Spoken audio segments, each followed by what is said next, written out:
প্রিয় বন্ধুরা, আজ আপনাদের মাঝে একটি গুরুত্বপূর্ণ সেটিং অপশান নিয়ে আসলাম।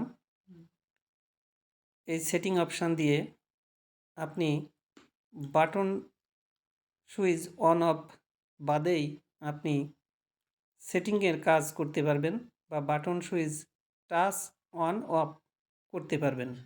স্ক্রিনে টাচ দিলেই অন হবে এবং স্ক্রিনে টাচ দিলেই অফ হবে।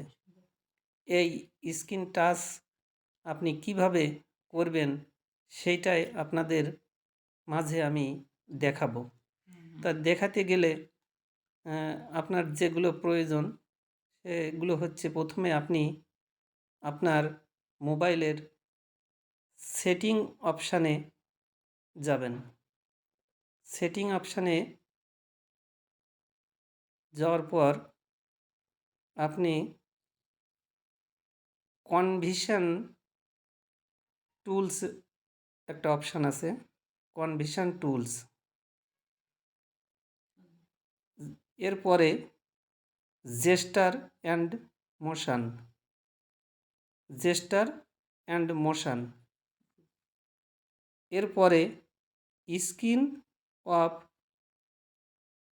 Gesture, screen off gesture.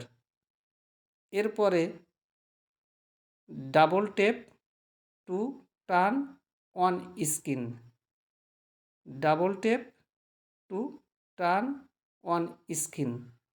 এটা চালু করলেই আপনার বাটন যে সুইচ অন অফ আছে ওটা লাগবে না।